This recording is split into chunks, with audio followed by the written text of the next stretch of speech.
Welcome to Excellence Through Execution, where ambition meets expertise. Hosted by Jason Weseman, this podcast dives into the world of business, exploring the stories of success and the lessons of failure through engaging discussions. Each episode, Jason brings insights from the forefront of business strategy and leadership. Get ready to discover the keys to business excellence. Hello and welcome to the latest edition of the Excellence Through Execution podcast. As always, I'm your host, Jason Weseman, and today I'm thrilled to be joined by Michael Hoffman, CEO of Gather Voices in Chicago. Michael, thank you so much for joining us today. Thank you for having me. That's going to be a cool conversation. I really did a little background work on you and what you do, and I think it's going to be very interesting for everybody that's listening. Why don't you kick us off with a background as to who you are and what you do? Sure. We got talking today. Yeah.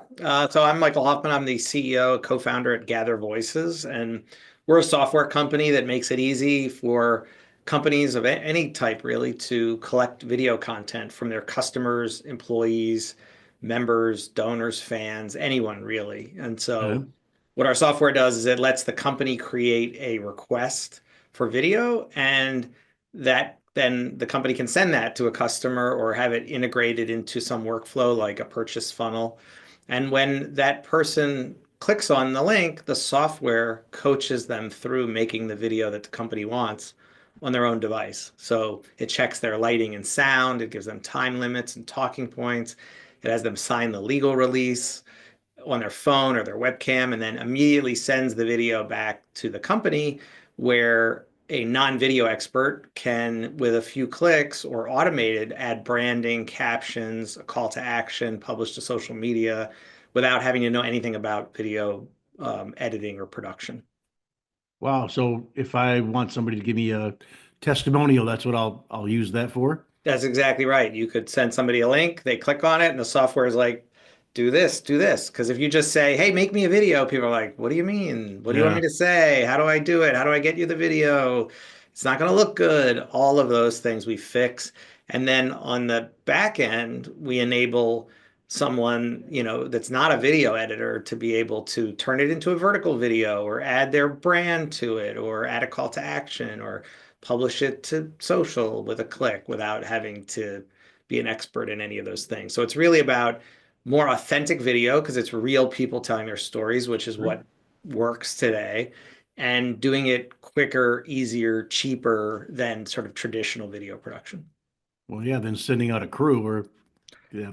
Exactly, which is how I started. I ran an agency with a big video production department, and clients were coming to me and saying, hey, we love those videos you make for us that cost $50,000 and take 4 months to make, but the world has changed. We need stuff for every social channel. We need stuff for our website and emails. And can you help us, be more nimble and more interesting and more authentic?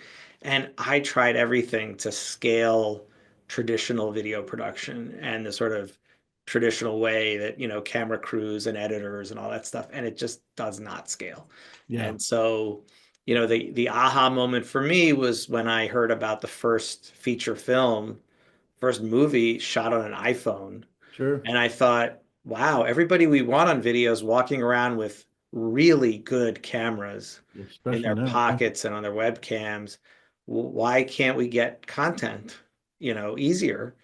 And we just realized that people need help to do it. There needs to be some way to do it. And we thought, oh, could we use technology to actually coach people through the process of making the videos that the companies want? Oh, that's amazing. So what other uses would you have for that? Like, so testimonials, what other ways would you utilize your product? Yeah, so we've kind of fallen into a couple markets. I would say 20% of our clients are all different kinds of things that are, who need video for internal communications or recruitment or lots of different things. But our biggest markets are in the trade and professional association industry, which is membership organizations. So if you think about it, if you're the Association of Dental Hygienists, your members are dental hygienists. So you need to create content around this. The experts in that content are your members. So getting them to share their stories, their expertise, their practice tips, their excitement about a program makes a lot of sense. So we've got over 100 associations. There's associations for everything Yeah. in the world. And then the other market that we have a tremendous amount of traction in is events. So Okay. associations brought us into trade shows because associations run a lot of trade shows. And then we have really great use cases around, for example, having your speakers make promo videos. And we created something called the Gather Voices Video Kiosk, where we can collect large amounts of video, like 50 a day at an in-person event, using a kiosk product instead of a regular camera crew. And unlike a regular camera crew, everything recorded on our software is in the cloud, branded, captioned, ready to share in real time. So you're not Yeah. waiting like weeks for a camera crew to do things. And so those are the sort of two markets where we've seen the most traction so far. Sure. That's amazing. So how edited are these videos when they get back to the client? How fancy are they? Yeah, it's interesting because there's this thing where, if something's overly polished, Yeah. it's not trusted anymore. And Sure. if it looks like it was done in a studio, if it looks like an ad, it's not trusted anymore. And at the same time, things that are really bad, where you can't hear the person or whatever, are just frustrating to watch.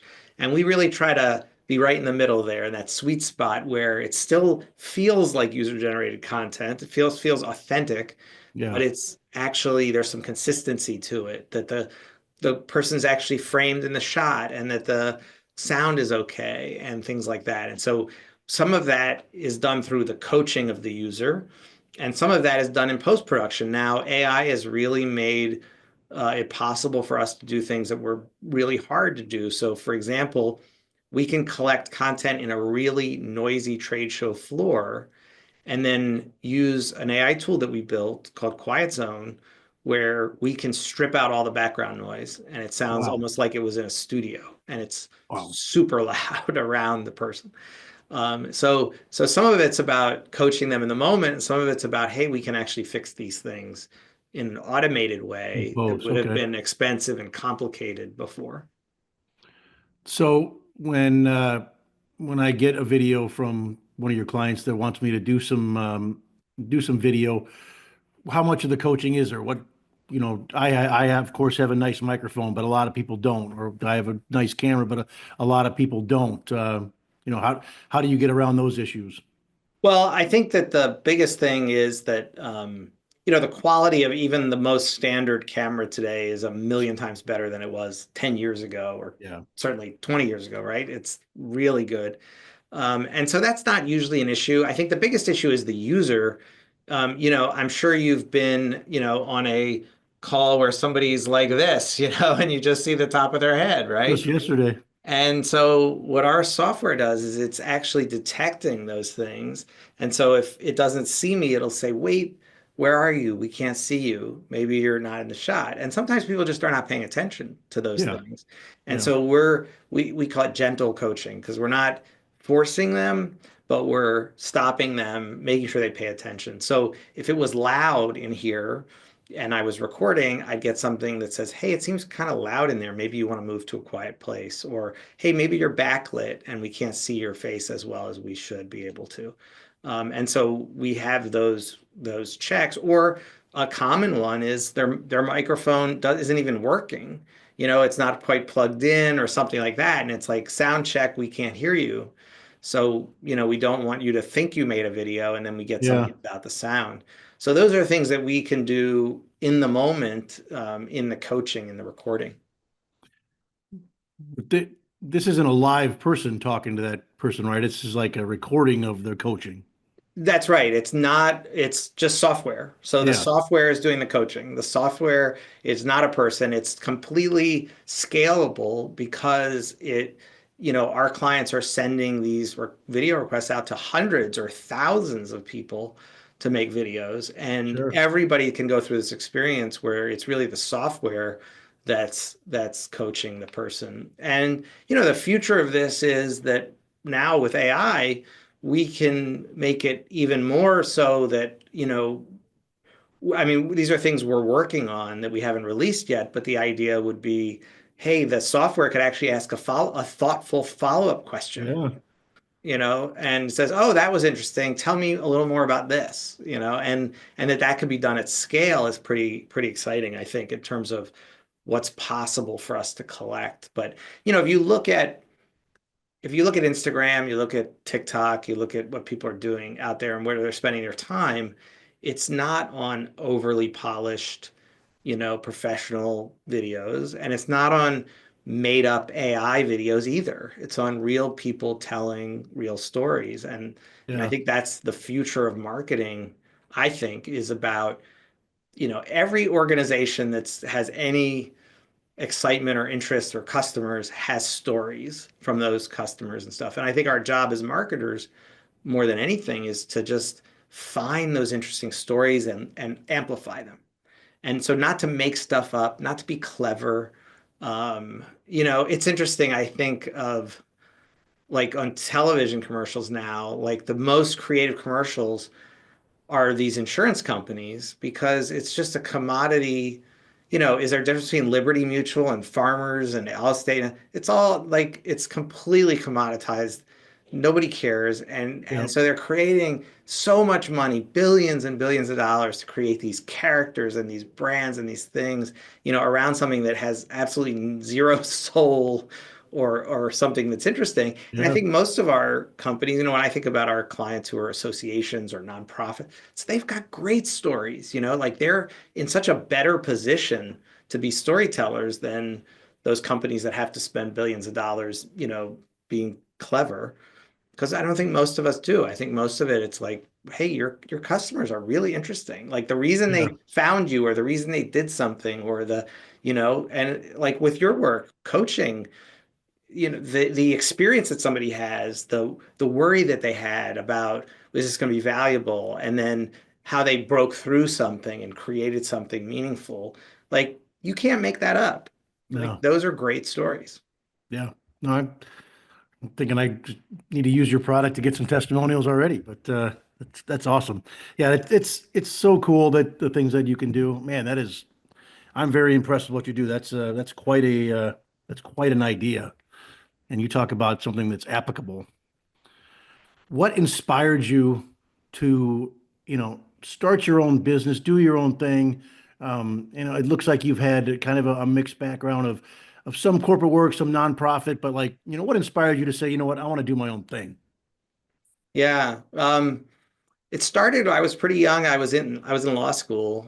And a friend of mine was starting tech companies and called me and said, you just got to drop out of law school and join me in starting tech companies. And I enjoyed law school. I was doing really well at it, but I realized I didn't want to sit there and work on documents and, I didn't want to be a lawyer. So I Yeah. enjoyed the intellectual exercise of law school, but I did not want to practice law. And I got very excited about this opportunity to start businesses. And so once I started down that road, I think I became unemployable really quickly in the sense of like, as once you're asking all the kind of hard questions, I see friends of mine and family members who have to navigate the politics of a big corporate, world and stuff. And I'm like, that I could not.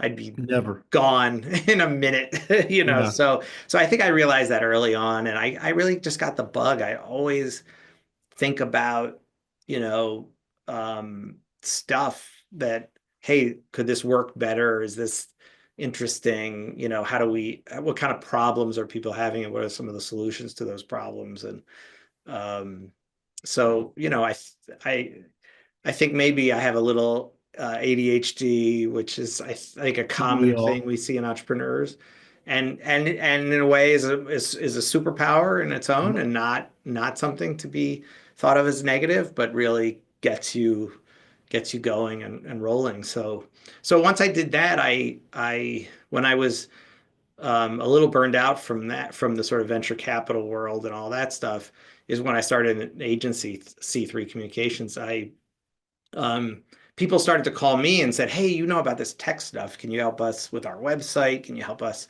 do this application, this mobile app, whatever?"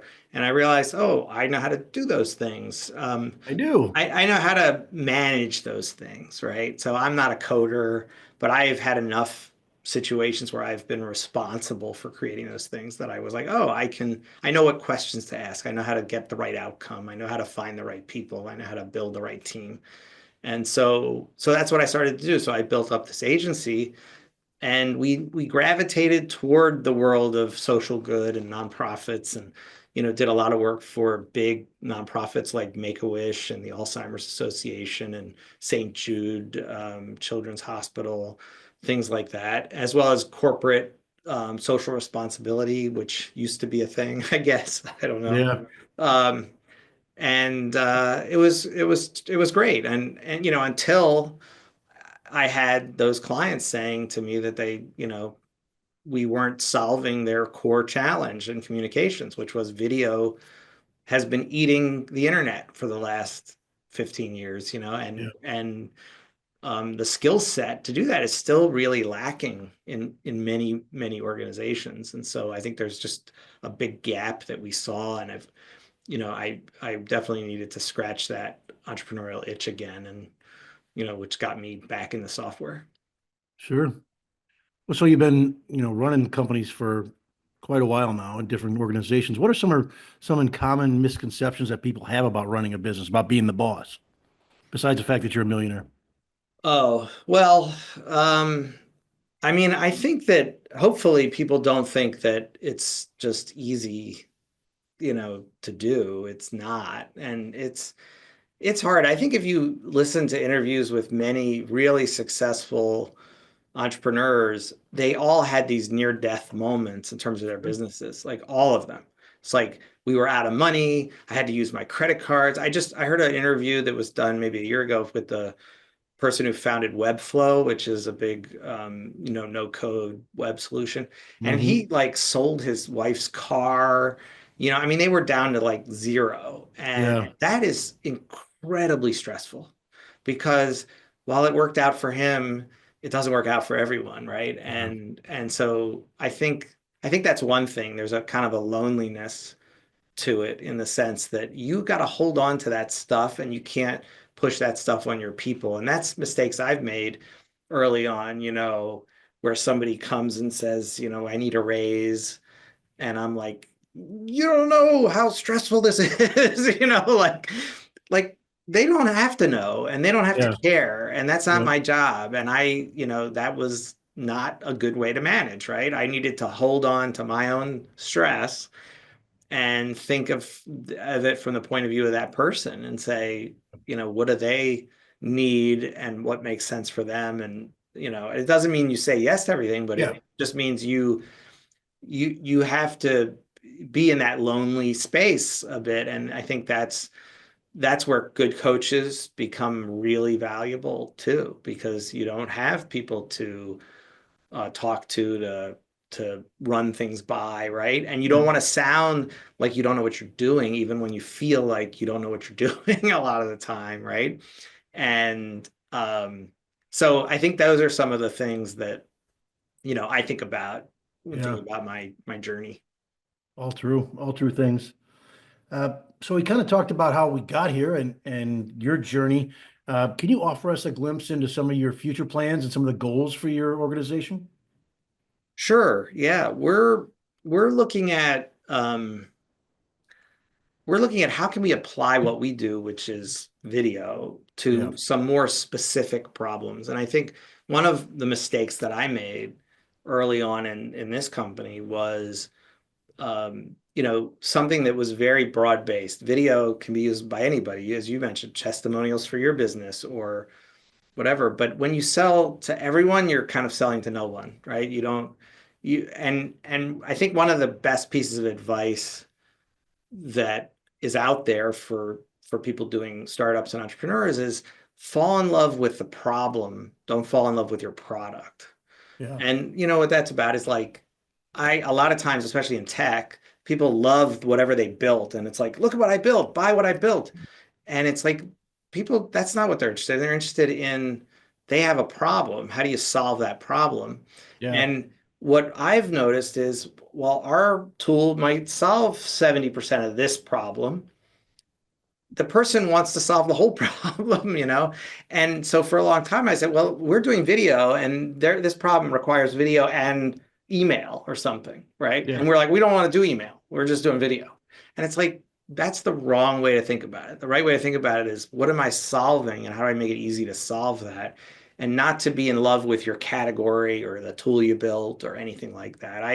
I'm working on a new sort of derivative tool of our video solution about event networking. So just to give you quick background on that, one of the things people learned from COVID is, I don't need to fly to Las Vegas for a conference to Yeah. sit in a classroom and do a learning session. I can do that without going anywhere and not spending Yeah. any money.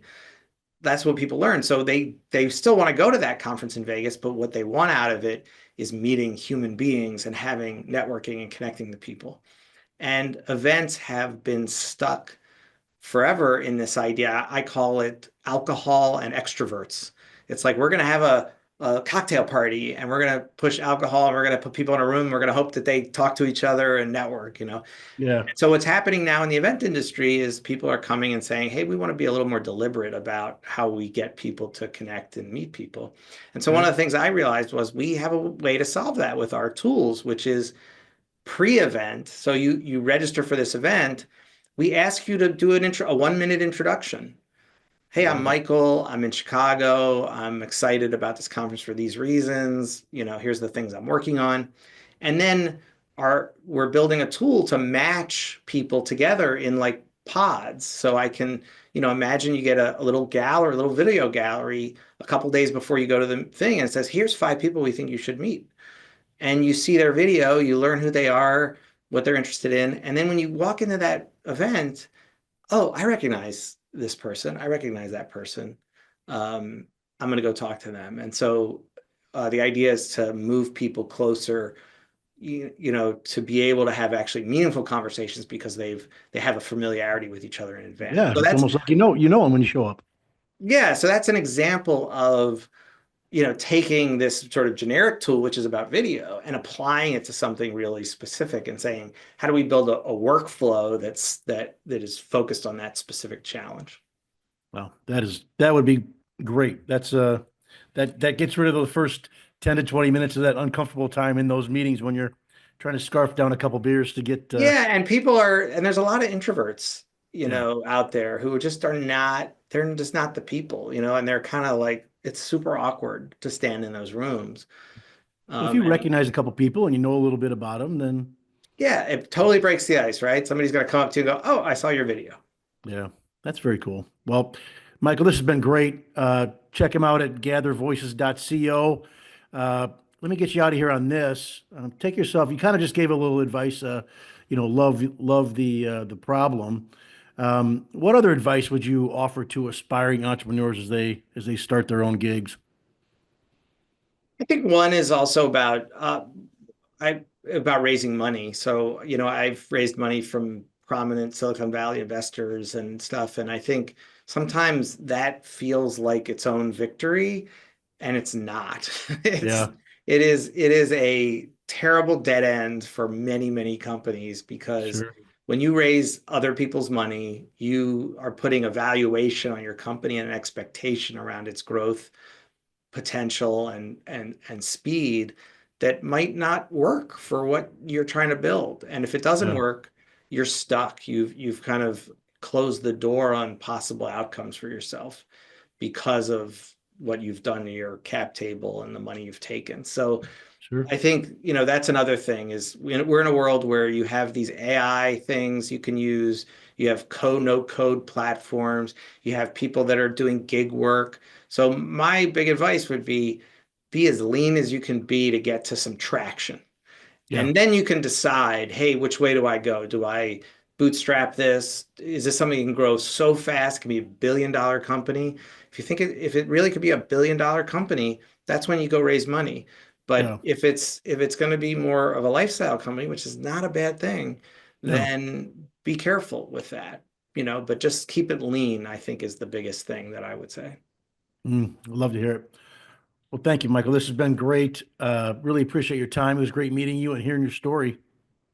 Yeah, thank you so much, Jason. I really appreciate it. And yeah, always want to help mentor and coach and be there for the next generation of entrepreneurs that are out there doing stuff. And when I say next generation of entrepreneurs, I don't mean it by age either. I think there are a lot of people who are I bet there's a lot of people who are leaving the federal government right now who probably have really great ideas and have an opportunity to start something. And so I hope that that's something that we see happen.